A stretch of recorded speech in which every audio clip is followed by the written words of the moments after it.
Hello everyone, once again I welcome you all on this YouTube platform Exam Capture, and today we are going to discuss light chapter from class 10th standard, and that is part 1 reflection. Second part में हम लोग light के दूसरे वाले पड़ाव को करेंगे, that is refraction. सो आज हम लोग बेसिकली डिस्कस करने वाले हैं what is reflection, what are the laws of reflection, spherical mirror, plane mirror etcetera etcetera इसमें डिस्कस करेंगे.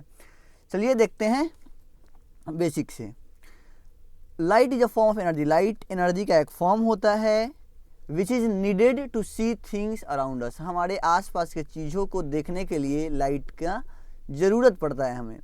जब लाइट किसी भी ऑब्जेक्ट से निकल के हमारे आँखों तक पहुंचता है, then we are able to see that object. तब हम उस ऑब्जेक्ट को देख पाते हैं.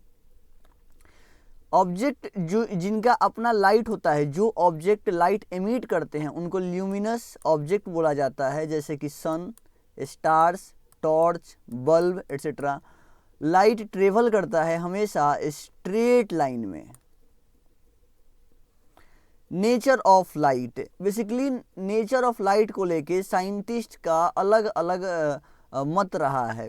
कुछ साइंटिस्ट का मानना था कि वेव नेचर है लाइट का, लाइट वेव जैसे बिहेव करता है, जबकि कुछ साइंटिस्ट का ये मानना था कि नहीं, पार्टिकल जैसे बिहेव करते हैं लाइट.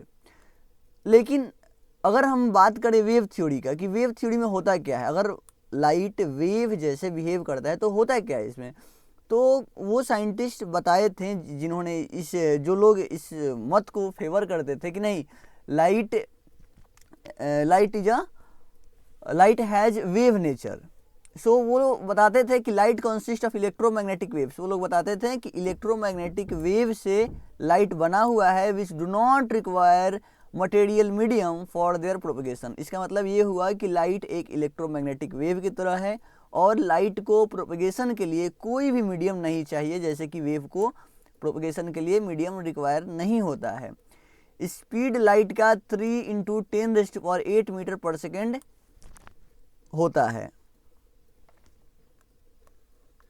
अकॉर्डिंग टू पार्टिकल्स, जो पार्टिकल थ्योरी को फेवर करते थे जो साइंटिस्ट, उनका कहना यह था कि लाइट पार्टिकल से बना हुआ है जो स्ट्रेट लाइन में वेरी हाई स्पीड पे ट्रेवल करते हैं. लेकिन आगे चल के ये मालूम हुआ कि लाइट का डुअल नेचर है, लाइट में दोनों एग्जिस्ट करते हैं. लाइट वेव थ्योरी को भी सेटिस्फाई कर रहा, लाइट पार्टिकल थ्योरी को भी सेटिस्फाई कर रहा, and so light has both nature, that is particle and wave nature. So light exhibits the propagation of both waves and particles. दोनों इसमें होता है, वेव्स और पार्टिकल्स भी. इसीलिए मॉडर्न थ्योरी ऑफ लाइट जो है उसे क्वांटम थ्योरी ऑफ लाइट बोला गया है, जो दोनों को मिला के बना हुआ है. वेव और पार्टिकल्स मॉडल को मिला के ये थ्योरी बना हुआ है. व्हाट इज रिफ्लेक्शन, यही तो पढ़ना था हमें. एक ऐसा प्रोसेस जहाँ से लाइट बाउंस बैक होता है. जब किसी सरफेस पे लाइट पड़ता है और वहाँ से जब लाइट वो जो सरफेस पे पड़ा है वहाँ से बाउंस बैक होकर रिटर्न होता है, तो उस चीज़ को रिफ्लेक्शन ऑफ लाइट कहते हैं. ये बाउंस बैक कब होगा, जब हाईली पॉलिश सरफेस होगा. अगर रफ सरफेस है तो फिर वहाँ लाइट वहाँ से बाउंस बैक नहीं हो पाएगा अनपॉलिश सरफेस से. Objects having polished shaping surface shining surface reflects मोर लाइट. वो ज़्यादा लाइट रिफ्लेक्ट करेंगे अगर उनका सरफेस पॉलिश है, शाइनिंग है, चमकने वाला है तो. और अनपॉलिश है तो फिर वहाँ से रिफ्लेक्शन बहुत अच्छा रिफ्लेक्शन नहीं होगा, होगा थोड़ा सा होगा. सिल्वर मेटल बहुत ही अच्छा रिफ्लेक्टर है लाइट का. प्लेन मिरर एक थिन, फ्लैट और स्मूथ शीट होता है ग्लास का, जिसके पास अच्छा शाइनिंग होता है, और उस पर शाइनिंग के लिए होता क्या है, सिल्वर कोटिंग किया गया होता है. सिल्वर मेटल का कोटिंग किया रहता है शाइनिंग के लिए एक साइड से. And protected by a coat of red paints, और उस सिल्वर को बचाने के लिए प्रोटेक्टेड बाई रेड पेंट से उसको पेंट कर दिया जाता है. That is simply plane mirror. लेकिन क्या आज भी वैसे ही सिल्वर कोटिंग होता है, तो नहीं. अब वो सिल्वर कोटिंग नहीं होता, अब वो एल्यूमिनियम में बदल गया है. अब एल्यूमिनियम कोटिंग होता है और उसे प्लेन मिरर कहा जाता है. बेसिकली अब सिल्वर महंगी है, ये तो महंगा धातु है ना, तो फिर सिल्वर का यूज नहीं होता है, एल्यूमिनियम का यूज होता है, और सेम वही प्रोसेस वही है. What is beam of light, beam of light किसे कहते हैं? जब एक लाइट का बंडल हो तो उसे बीम ऑफ लाइट कहा जाता है। Bundle of light rays is called beam of light. जैसे कि यहाँ पे आप देख पा रहे होंगे बंडल ऑफ लाइट है, बहुत बंच है कहीं ना कहीं लाइट का, तो इसको बीम ऑफ लाइट नाम दिया जाता है। कुछ इंपॉर्टेंट टर्म्स है जो हमें सीखना है यहाँ पे, वो है incident ray and point of incidence and reflected ray. So आइए हम यहाँ पे समझते हैं।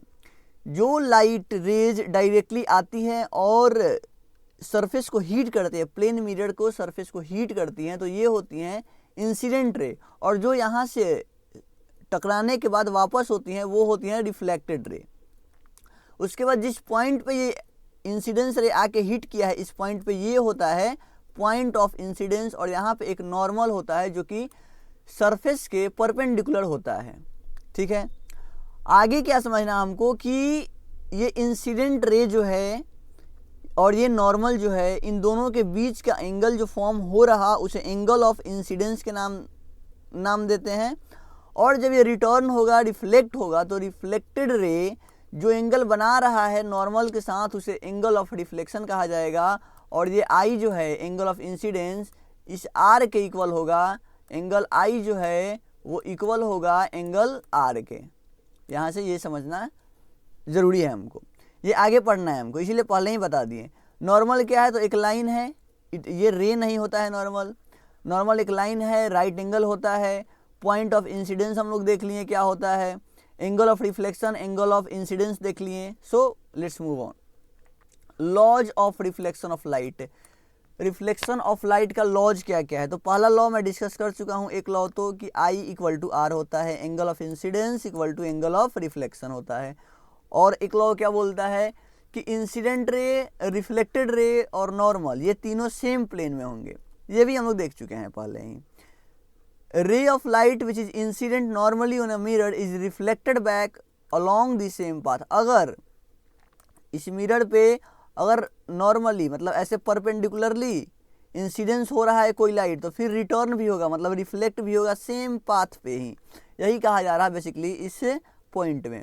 Laws of reflection of light apply to all kinds of mirror, ये सभी मिरर्स पे अप्लाई होते हैं। Laws of reflection of light plane mirror पे भी और स्फेरिकल मिरर्स पे भी।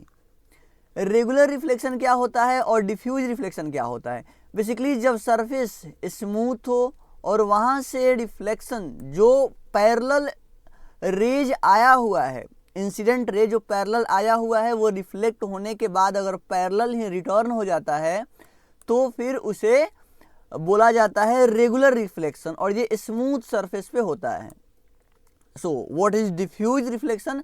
जब सरफेस स्मूथ नहीं हो, जब सरफेस रफ हो, तो वहाँ पैरेलल बीम आते तो जरूर हैं, इंसिडेंट होते हैं, लेकिन वो फिर डिफरेंट डायरेक्शन में डाइवर्ट हो जाते हैं रिफ्लेक्ट होने के बाद। एंड सो यहाँ पे इसको डिफ्यूज रिफ्लेक्शन कहा जाता है। और यहाँ पे कोई भी इमेज फॉर्म नहीं होता है डिफ्यूज रिफ्लेक्शन में। तो ऐसा बिल्कुल भी नहीं है कि अगर डिफ्यूज रिफ्लेक्शन हो रहा तो वहाँ लॉज ऑफ रिफ्लेक्शन नहीं ओबे हो रहा, फ्लॉप हो जा रहा, ऐसा बिल्कुल भी नहीं है। यहाँ भी लॉज ऑफ रिफ्लेक्शन फॉलो होता है, that is angle I is equal to angle R, यहाँ भी प्रूफ होता है। लेकिन यहाँ सरफेस बस रफ है, इसलिए यहाँ वो इमेज नहीं फॉर्म हो पा रहा, लेकिन लॉ यहाँ भी प्रूफ हो सकता है, हो सकता नहीं होता है। डिटेल वीडियोज होता तो मैं आपको दिखाता कैसे होता है। ऑब्जेक्ट एंड इमेज के बारे में डिस्कस करते हैं। Anything which gives out light rays, कोई भी चीज़ हो जो लाइट रेज देता हो, या तो उसका अपना हो या तो कहीं से वो रिफ्लेक्ट होकर कर रहा हो, तो वो ऑब्जेक्ट कहलाता है। इमेज क्या है? तो इमेज एक ऑप्टिकल अपीयरेंस है, ये प्रोड्यूस होता है तब जब light rays coming from an object are reflected from a mirror. जब लाइट रेज कहीं से आती हैं और मिरर पे टकरा के रिफ्लेक्ट होती हैं, तो वहाँ पे जो दिख रहा है ऑप्टिकल अपीयरेंस, वही इमेज होता है। Image is formed when the light rays coming from an object meet at a point. Image कब बनता है? तो जो रिफ्लेक्टेड रेज है, an image is formed when the light rays coming from the object, object से जो light rays आ रही हैं वो जब किसी पॉइंट पे जाके मिलेगी तो वहाँ पे इमेज का फॉर्मेशन होगा आफ्टर रिफ्लेक्शन। रिफ्लेक्ट होगा मिरर से लाइट रेज और रिटर्न होगा वहाँ से, और रिटर्न होने के टाइम पे जब वो कहीं एक जगह पे मीट होगा तो फिर इमेज का फॉर्मेशन होता है। इमेज बेसिकली दो टाइप के होते हैं, या तो रियल होंगे या तो वर्चुअल होंगे। इमेज जो स्क्रीन पे ऑब्टेन हो जाते हैं उसे रियल इमेज कहा जाता है। अगर इमेज रियल है तो वो फिर इन्वर्टेड होगा, उल्टा बना होगा। अगर हम लोग मिरर की बात करें तो a real image is formed when light rays coming from an object actually meet at a point after reflection from a mirror. जब लाइट रेज आया मिरर पे रिफ्लेक्ट हुआ, टकराया वहाँ से, और जब रिटर्न हो रहा होगा तो एक्चुअल में किसी पॉइंट पे जाके अगर वो रिफ्लेक्टेड रेज मिल रहे हैं तो फिर वो एक्चुअल इमेज विच मीन्स कि रियल इमेज फॉर्म करेंगे। वही वर्चुअल इमेज क्या होता है, तो यहाँ भी इंसिडेंट रेज आएंगे और टकराएंगे मिरर से, रिफ्लेक्ट होंगे, लेकिन वो किसी एग्जैक्टली मिलेंगे नहीं, वो सिर्फ ऐसे अपीयर होंगे कि ऐसा लग रहा होगा कि इस पॉइंट पे जाके मिल सकते हैं। Then it will form virtual image. Virtual image is just illusion. Virtual image एक टाइप का इल्यूजन होता है। वर्चुअल इमेज तब फॉर्म होता है जब एग्जैक्टली रेज एक्चुअल में नहीं मिलते हैं, but only they appear to meet. ऐसा लगता है कि वो मिल सकते हैं आगे चल के, ऐसा प्रतीत होता है। Then it will form a virtual image. So formation and position of image in a plane mirror. क्या फॉर्मेशन होता है और क्या पोजीशन होता है प्लेन मिरर में इमेज का। नेचर इमेज का जो है वो वर्चुअल होता है, और जब भी वर्चुअल होगा वो इरेक्ट होगा। मिरर के केस में ये याद रखना है, चाहे आप बात कर रहे हो स्फेरिकल मिरर के बारे में या प्लेन मिरर के बारे में। अगर इमेज वर्चुअल है then it will be erect, अगर इमेज रियल है then it will be inverted also. Size of image उतना ही होगा जितना एक ऑब्जेक्ट का साइज होता है। अगर प्लेन मिरर की बात करें तो इमेज सेम डिस्टेंस पे होंगे मिरर से जितने डिस्टेंस पे ऑब्जेक्ट को रखा गया है। I am sorry. Lateral inversion क्या होता है, तो रिवर्सिंग द साइड। बेसिकली इस पॉइंट को आपको दिमाग में रखनी है कि साइड को जब रिवर्स कर दिया जाए तो उसे लेटरल इन्वर्जन कहते हैं, और ये प्लेन मिरर में होता है। जब हम लोग अपने लेफ्ट हैंड को ऊपर करते हैं तो मिरर में हमें दिखता है कि वो राइट हैंड ऊपर कर रहा है, इसका मतलब हमारे लेफ्ट हैंड को वो राइट बना दे रहा है, तो वहाँ साइड्स को रिवर्स कर दे रहा है, इसका मतलब वो लेटरल इन्वर्जन हो रहा है। Image formed in a plane mirror is laterally inverted. जो भी इमेज फॉर्म होता है प्लेन मिरर में वो लेटरली इन्वर्टेड होता है। लेटरल इन्वर्जन वाला फेनोमेना जो है वो उसका रीजन क्या है, वो होता क्यों है, due to the reflection of light. What are the uses of plane mirror. पहला यूजेज तो यही है कि हम लोग खुद को देखने के लिए प्लेन मिरर का यूज करते हैं। प्लेन मिरर को फिक्स किया जाता है inside walls of certain shops. कुछ दुकानों के अंदर दीवार पे भी उसको फिक्स किया जाता है प्लेन मिरर को। प्लेन मिरर का यूज बिजी रोड्स में जो भी ब्लाइंड टर्न होते हैं वहाँ पे लगाया जाता है। सपोज कि यहाँ से एक रोड ऐसे आता हो और ये एक टर्न ऐसे ले रहा हो, तो इधर से कौन सी गाड़ी आ रही है, इधर से कौन सी गाड़ी आ रही है, इन दोनों को नहीं पता। सो ये जाके यहाँ टक्कर हो सकती है, जो गाड़ी इधर से आ रही है जो गाड़ी इधर से आ रही है। इसलिए यहाँ पे एक प्लेन मिरर लगा दिया जाता है ताकि जो गाड़ी इधर से आ रहा होगा वो इस वाले गाड़ी को यहाँ मिरर में दिख जाएगा कि इधर से कोई गाड़ी आ रही है। इधर से जो गाड़ी जा रही है वो इस वाले गाड़ी को दिख जाएगी कि इधर से कोई गाड़ी आ रही है इस मिरर में। सो इस टाइप का अगर ब्लाइंड टर्न है तो वहाँ पे प्लेन मिरर का यूज किया जाता है ताकि एक्सीडेंट से बचा जा सके। Now let's talk about spherical mirror. To bring the parallel rays, जब पैरेलल रेज को क्लोज कर दिया जाए, जब पैरेलल रेज एक दूसरे के क्लोज होने लगे तो उसे कन्वर्जेंस बोलते हैं, टू कन्वर्ज बोलते हैं उसको, ठीक है। क्योंकि यहाँ पे रेज कन्वर्ज हो रहे हैं, एक पॉइंट पे जाके मिलने वाले हैं। ये एक टर्म था, हमको सीखना है इसलिए इसको बताना पड़ा आपसे। और डाइवर्ज का मतलब क्या होता है, जब पैरेलल रेज एक दूसरे से दूर जाने लगे तो उसे डाइवर्ज बोला जाता है। स्फेरिकल मिरर एक ऐसा पार्ट है is that mirror whose reflecting surface is a part of the hollow sphere of the glass। कहने का मतलब यह है कि what is spherical mirror? Spherical mirror एक हॉलो स्फीयर का पार्ट है, बस ये समझ लीजिए। इतना आप काट के इसमें से कट करके निकाल लिए हो तो ये एक टाइप का स्फेरिकल मिरर हो गया। A concave mirror is that spherical mirror। So spherical mirror basically two types के होते हैं, concave mirror and convex mirror. Concave mirror किसको कहा जाता है? जिसका ये कॉनकेव वाला पार्ट रिफ्लेक्टिंग हो उसे कॉनकेव मिरर कहा जाता है, और जिसका ये कॉन्वेक्स वाला पार्ट रिफ्लेक्टिंग हो उसे कॉन्वेक्स मिरर कहा जाता है। जो अंदर की तरफ धंसा हुआ है ये कहीं ना कहीं एक केव जैसे लग रहा है, केव गुफा जैसा लग रहा है, तो इसको आप याद कर सकते हो कॉनकेव, केव केव है तो ये अंदर गुफा जैसे है, और ये कॉन्वेक्स है तो फिर उठा हुआ है। इस टाइप से आप इसको लिंक करके याद कर सकते हो। So what is centre of curvature, radius of curvature, pole and principal axis of spherical mirror.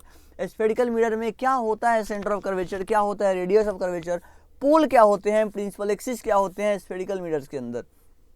Let's talk about with examples. यहाँ पे हमारे पास एक स्फीयर है इस टाइप से, शायद ये आपको विजुअल ना हो लेकिन इसे मैं ड्रा कर दे रहा हूँ, अब शायद ये आपको विजुअल हो गया हो। ये एक स्फीयर है, हॉलो स्फीयर है, इसको यहाँ से कट कर दिया गया है इन दोनों पॉइंट पे।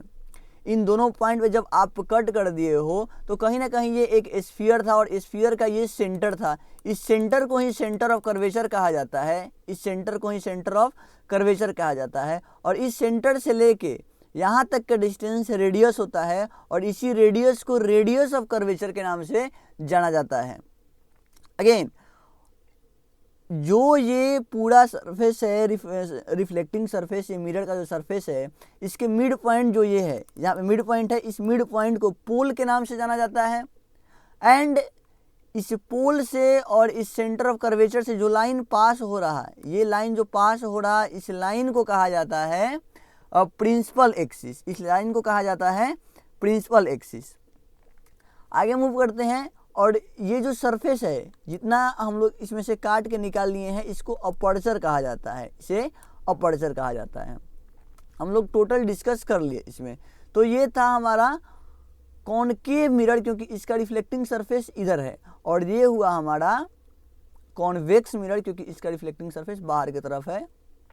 लेकिन वो सब कुछ सेम है। हाँ, एक चीज़ और डिस्कस करनी थी मुझे कि व्हाट इज फोकस, फोकस क्या होता है। तो ये सेंटर ऑफ कर्वेचर हो गया और ये पोल हो गया, दोनों के बीच का डिस्टेंस मतलब रेडियस को अब आधा कर दीजिए तो कहीं कुछ यहाँ तक आएगा, ये हुआ हमारा फोकस। यहाँ फोकस हुआ, और इस फोकस से लेके यहाँ पोल तक के डिस्टेंस को फोकल लेंथ के नाम से जाना जाता है, और ये दोनों मिरर के लिए एप्लीकेबल होते हैं।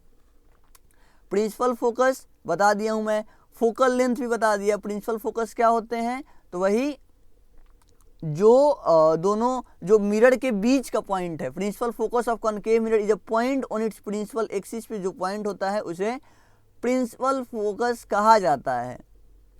And converge after reflection from the concave mirror. Focus क्या होते हैं? जहाँ पे जब लाइट रेज पैरेलल आते हैं और रिफ्लेक्शन करने के बाद वो जिस पॉइंट पे आके कन्वर्ज होते हैं, basically when we are talking about concave mirror, जब आके उसमें किसी पॉइंट पे कन्वर्ज होते हैं तो उसी पॉइंट को फोकस कहा जाता है। ये इसका दूसरा डेफिनेशन हो सकता है। Concave mirror has a real focus, concave mirror के पास रियल फोकस होता है, कॉन्वेक्स मिरर के पास रियल फोकस नहीं होता है। ये हम लोग आगे बात करेंगे। अभी focus of a concave mirror is in front of the mirror. Since a concave mirror converges a parallel beam of light, concave mirror क्या करता है? तो पैरेलल बीम ऑफ लाइट को कन्वर्ज कर देता है, और इसी वजह से इसका दूसरा नाम कन्वर्जिंग मिरर भी है। और फोकल लेंथ कॉनकेव मिरर का इज दैट डिस्टेंस, ये वो डिस्टेंस है, its pole and principal axis. ये प्रिंसिपल एक्सिस हो गया, प्रिंसिपल एक्सिस हो गया, ये पोल हो गया। Focal length of a concave mirror is the distance between its pole and principal focus. ये फोकस हो गया और ये पोल हो गया, दोनों के बीच के डिस्टेंस को ही फोकल लेंथ कहा जाता है। Principal focus and focal length of convex mirror, convex mirror के केस में भी सेम होता है। कॉन्वेक्स मिरर को डाइवर्जिंग मिरर भी कहा जाता है क्योंकि यहाँ पे पैरेलल रेज को ये डाइवर्ज कर देता है। कॉन्वेक्स मिरर के पास वर्चुअल फोकस होता है, नॉट एक्चुअल फोकस, और ये लाइट रेज को do not actually pass through the focus. यहाँ पे light parallel beam of light actually focus से पास नहीं होता, क्योंकि हम लोग क्या पढ़ेंगे, फोकस क्या होता है कि जब लाइट रेज पैरेलल आए और रिफ्लेक्ट हो तो उसके बाद वो एक पॉइंट पे जाके मिले, उसी पॉइंट को नाम देते हैं फोकस। लेकिन यहाँ पे वो कॉनकेव मिरर के लिए था, लेकिन कॉन्वेक्स मिरर में होता है, लेकिन वो एक्चुअल जाके किसी पॉइंट पे नहीं मिलता है, वो ऐसा अपीयर होता है कि वो किसी पॉइंट पे जाके मिल रहा है और उसी पॉइंट को फोकस नाम दिया जाता है कॉन्वेक्स केस में। जैसे ये है कॉन्वेक्स मिरर अपना, यहाँ पे ये पैरेलल रेज तो आ रहे हैं इस तरीके से, लेकिन ये रिफ्लेक्ट होने के बाद ऐसे रिटर्न हो जा रहे हैं, ऐसे रिटर्न हो गए हैं रिफ्लेक्ट होने के बाद। लेकिन अगर देखा जाए तो ये सब कहीं ना कहीं एक पॉइंट पे जाके मिल जाते, अगर इनको अलाउ किया जाता। इमेजिन करिए, जस्ट इमेजिन कि इनको अगर अलाउ किया जाता तो ऐसा लग रहा है कि कहीं जाके ये एक पॉइंट पे मिल पा रहे हैं। एक्चुअल में नहीं मिलते हैं, लेकिन ऐसा लग रहा, इट सीम्स कि वो किसी पॉइंट पे जाके अब मिल जाएंगे, और इसी पॉइंट का नाम दिया जाता है principal focus. Relation between radius of curvature and focal length of a spherical mirror. Already मैं बता चुका हूं कि फोकस जो है वो रेडियस को आप आधा कर दो, फिर फोकस आपको मिल जाएगा, चाहे वो कोई भी मिरर हो। It can be concave mirror और it can be convex mirror. क्या रूल्स हैं इमेज बनाने के लिए कॉनकेव मिरर के लिए? सो पहला रूल तो ये है कि अगर लाइट पैरेलल आ रही है, ये अब हम लोग बात कर लिए पहले कि अगर लाइट पैरेलल आ रहा है तो फिर वो फोकस से होके गुजरने वाला है, ये पहला रूल है। दूसरा रूल कि अगर लाइट सेंटर ऑफ कर्वेचर से पास हो रहा है तो फिर वो रिफ्लेक्ट होने के बाद भी सेंटर ऑफ कर्वेचर से ही पास होगा। तीसरा रूल कि अगर लाइट फोकस से पास होते हुए आ रहा है तो जब वो रिफ्लेक्ट करेगा तो वो पैरेलल टू प्रिंसिपल एक्सिस जाने वाला है, ये तीसरा रूल है। चौथा रूल कि ये पोल है, इस पोल पे जब इंसिडेंट रे आएगा और जब यहाँ से रिटर्न होगा रिफ्लेक्टेड रे, तो यहाँ angle I equal to angle R follow होगा। These are the 4 basic laws to draw the diagram of ray diagram of concave mirror. So concave mirror के केस में 5 केसेस होते हैं, 6 केसेस होते हैं, सॉरी 6 केस होता है इसमें। एक केस तो होता है सबसे पहला वाला, जो जब आप ऑब्जेक्ट को पुट किए हो फोकस और पोल के बीच में, ये पोल हुआ और ये फोकस हुआ, इसके बीच में जब आप इमेज ऑब्जेक्ट को पुट किए हो तो यहाँ पे इमेज वर्चुअल इमेज बनेगा, ये एक्चुअल में नहीं मिल रहा है, ऐसा लग रहा है कि आगे चल के मिल जाएगा। सो यहाँ पे बिहाइंड द मिरर इमेज बनेगा, वर्चुअल एंड इरेक्ट होगा, और लार्जर देन द ऑब्जेक्ट, वो देख के ही लग रहा है कि ऑब्जेक्ट से तो बड़ा ही इमेज बना हुआ है। यहाँ पे जब आप इसको फोकस पे रखोगे तो हमें पता है कि फोकस से जाने वाला रेज जो है वो पैरेलल होके जाता है, और जो रेज यहाँ पैरेलल हैं वो फोकस से जाएंगे, जो कर्वेचर से जा रहा वो फिर कर्वेचर पे ही रिटर्न होगा। आप देखो तो ये ना तो वर्चुअली कहीं जाके मिलने जैसा लग रहा कि ये आगे चल के कहीं मिलेंगे, और ना ही इधर कहीं ये लग रहा, तो ये ऐसा लगता है कहीं इन्फिनिटी पे जाके मिल रहे होंगे। तो ये रियल इमेज फॉर्म करते हैं और इनका साइज बहुत ही छोटा होता है, सॉरी बहुत ही बड़ा साइज होगा इनका, ये इन्फिनिटी पे जाके बनेंगे, रियल एंड इन्वर्टेड होंगे ये, और हाईली इनलार्ज, बहुत ही बड़ा इमेज बनने वाला है, क्योंकि जितना दूर जाएगा उतना ही बड़ा इमेज फॉर्म होगा। जब ऑब्जेक्ट को फोकस और सेंटर ऑफ कर्वेचर के बीच में रख दिया जाए कहीं भी इसमें, तो यहाँ पे जो इमेज बनने वाला है वो beyond the centre of curvature image बनता है। ये सेंटर ऑफ कर्वेचर हुआ और इसके बियॉन्ड बनेगा, इन्वर्टेड है और रियल भी है। यहाँ पे रियल में रेज आके मीट कर रही हैं इस पॉइंट पे, सो रियल एंड इन्वर्टेड बनने वाला है, उल्टा बना है और रियल बना है। जब भी रियल बनेगा वो इन्वर्टेड होगा, और जब भी वर्चुअल होगा वो इरेक्ट होगा। एंड थर्ड पॉइंट इज कि larger than the object, object से बड़ा ये इमेज बना हुआ है। यहाँ पे कैरेक्टरिस्टिक क्या क्या है ये हम लोग देख लिए। कैरेक्टरिस्टिक ये थर्ड वाले केस का था। फोर्थ नंबर केस है कि अब हम लोग सेंटर ऑफ कर्वेचर पे ही रख देंगे ऑब्जेक्ट को। अगर ऑब्जेक्ट को यहाँ पे रखेंगे तो इमेज भी इसी के नीचे बन जाएगा। सो रियल बना है आई एम वेरी सॉरी, यहाँ पे सेंटर ऑफ कर्वेचर पे ही बन जाएगा, रियल होगा, इन्वर्टेड होगा, और सेम साइज का, ये इमेज में आप देख सकते हैं सेम साइज का बना हुआ है यहाँ पे। एंड 5 नंबर केस, अब इससे भी पीछे रखेंगे, यहाँ सेंटर ऑफ कर्वेचर के बाद अब यहाँ पे हम लोग ऑब्जेक्ट को पुट किए हैं, तो यहाँ भी रियल बना है, कहाँ पे बन रहा है इमेज, तो सेंटर ऑफ कर्वेचर और फोकस के बीच में, सेंटर ऑफ कर्वेचर और फोकस के बीच में स्मॉलर बन रहा है इमेज, ऑब्जेक्ट से छोटा है और रियल एंड इन्वर्टेड है, और फोकस और सेंटर ऑफ कर्वेचर के बीच में। एक बात याद रखिए कि जब हम लोग जैसे जैसे हम लोग अपने ऑब्जेक्ट को इस तरफ मूव कर रहे हैं वैसे वैसे हमारा इमेज इस तरफ मूव होते जा रहा है। और 6 नंबर केस है कि बियॉन्ड दी सेंटर ऑफ, मतलब एकदम बहुत दूर, बियॉन्ड तो पिछले बार भी था लेकिन ये बहुत दूर, समझिए कि इन्फिनिटी पे आप ऑब्जेक्ट को पुट कर दिए हो। फिर क्या होने वाला है, तो फिर होने वाला है कुछ ऐसा कि वो अब बहुत ही छोटा इमेज बनेगा, फोकस पे बनेगा, बहुत ही छोटा बनेगा, रियल एंड इन्वर्टेड होगा और हाईली डिमिनिश्ड होने वाला है। What are the uses of concave mirrors? Concave mirrors का यूज क्या क्या है?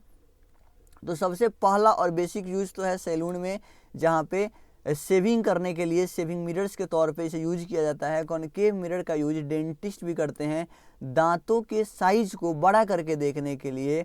कॉनकेव मिरर का यूज रिफ्लेक्टर्स की तरह होता है, टॉर्च में, जो व्हीकल्स का हेडलाइट्स वगैरह होता है उसमें होता है, एंड सर्च लाइट में भी होता है, टू गेट पावरफुल लाइट, ताकि वो पावरफुल लाइट, जैसे कि टॉर्च का शेप कुछ इस तरीके का होता है और यहाँ पे ऐसे निकला होता है और यहाँ पे बल्ब लगा होता है। सो लाइट यहाँ ऐसे जाते हैं और लाइट इस तरीके से जाते हैं और ये फिर पैरेलल हो जाते हैं इस तरीके से, यहाँ से लाइट निकलेंगे, यहाँ रिफ्लेक्ट कैसे पैरेलल हो जाएंगे, तो ये हमको पावरफुल लाइट देगा रिफ्लेक्शन करके, इसीलिए इसका यूज इसमें टॉर्च वगैरह में, हेडलाइट वगैरह में होता है। कॉनकेव मिरर का यूज डॉक्टर हेड मिरर के तौर पे भी करते हैं, जो लाइट उनके लैंप से आ रही है उसे फोकस करने के लिए पेशेंट के बॉडी पे। कॉनकेव डिशेस होते हैं, जो टीवी डिश होता है उसका भी साइज कुछ ऐसे ही होता है, आप लोग नोटिस किए होंगे। ऐसा क्यों होता है? क्योंकि जो भी इन्फिनिटी से रेज आएंगे, जो सैटेलाइट कम्युनिकेशन से रेज आएंगे ऐसे पैरेलल, वो फोकस पे आके ऐसे मर्ज हो जाएंगे। हम लोग पढ़े हैं कि जब इन्फिनिटी से रेज आते हैं तो वो फोकस पे आके मीट करते हैं और जिसकी वजह से सिग्नल अच्छा मिलता है और टीवी अच्छे से चल पाती है। लार्ज कॉनकेव मिरर का यूज होता है in the field of solar energy के फील्ड में भी होता है। क्यों? फोकस करने के लिए सन रेज को, for heating solar furnaces.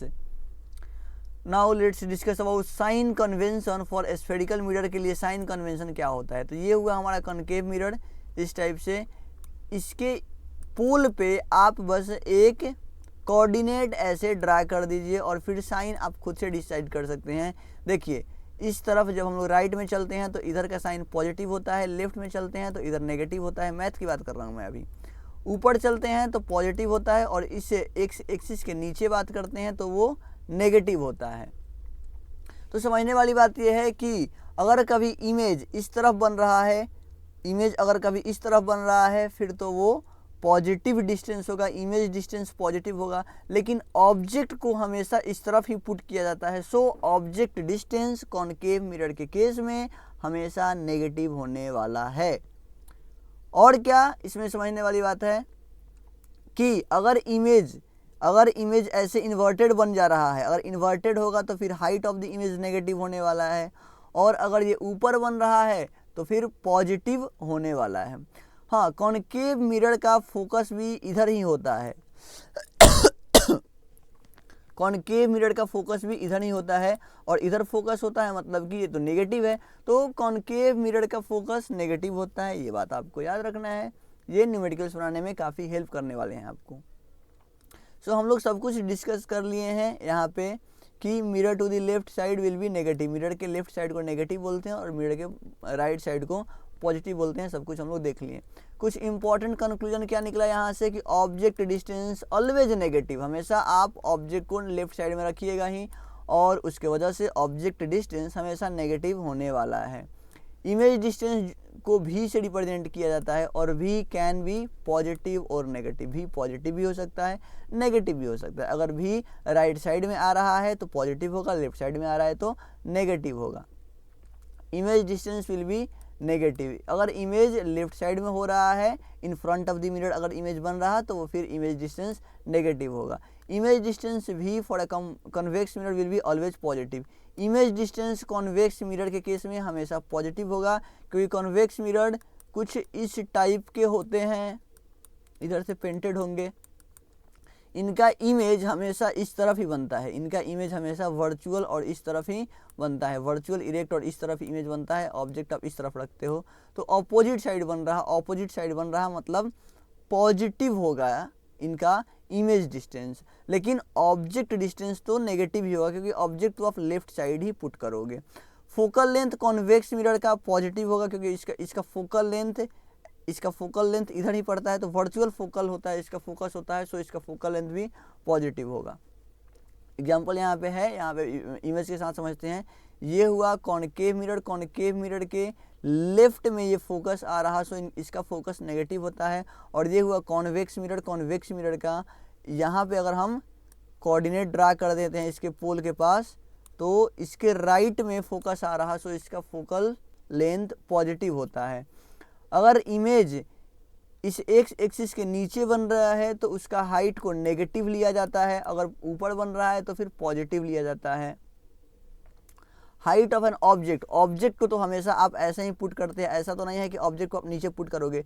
So height of object हमेशा पॉजिटिव होगा क्योंकि आप ऑब्जेक्ट को सीधे ही रखते हो। फोकल लेंथ कॉन्वेक्स मिरर का पॉजिटिव होगा, हम लोग डिस्कस कर लिए हैं। कॉनकेव मिरर का फोकल लेंथ नेगेटिव होगा, क्यों होगा ये भी हम लोग डिस्कस कर लिए हैं। इमेज डिस्टेंस भी for a convex mirror will be always positive. So ये सब कुछ हम डिस्कस कर लिए।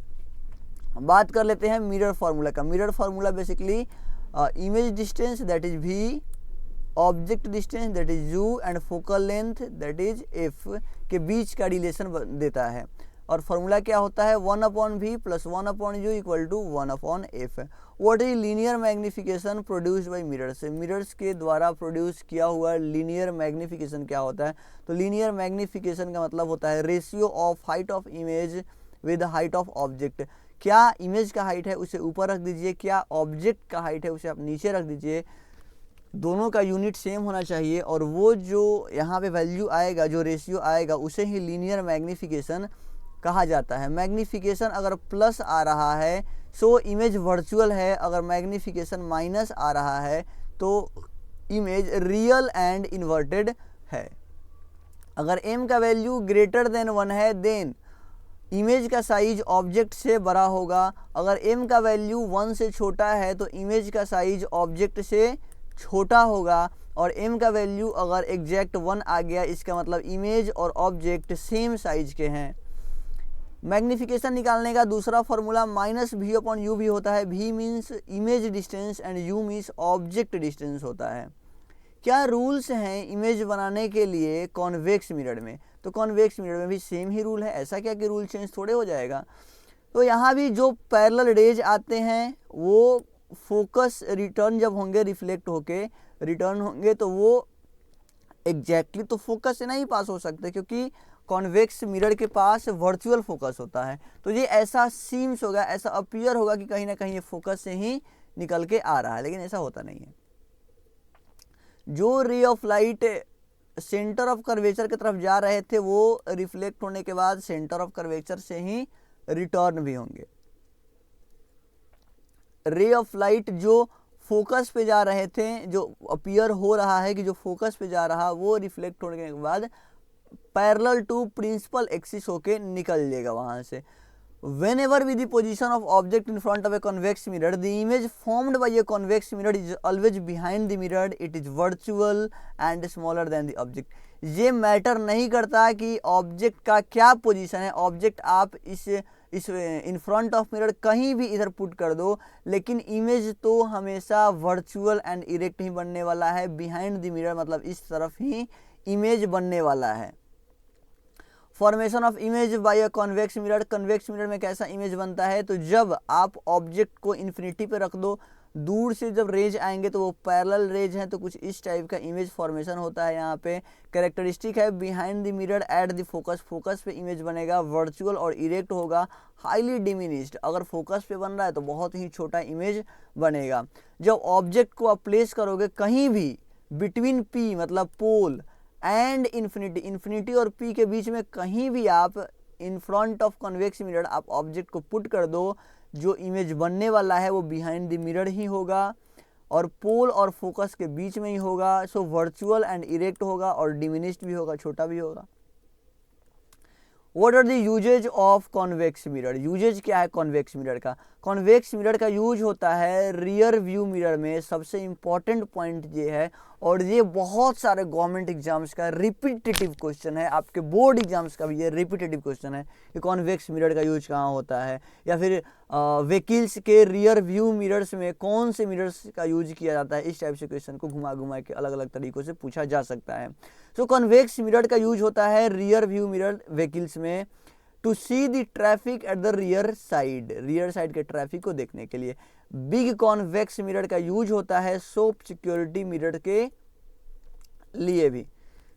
And here finally our chapter ends. यहाँ पे हमारा चैप्टर खत्म होता है। And thank you all for watching. If you really like the content what I am putting, and if you really like the effort what I am putting, so you can hit the subscribe button, you can hit like button and let me know. If you learn something valuable, please hit like button. So see you again soon, very soon in next video, that is part 2 light reflection. Here we ends light reflection, लेकिन अगले video में part 2 में हम लोग करने वाले हैं refraction के बारे में। Okay, thank you.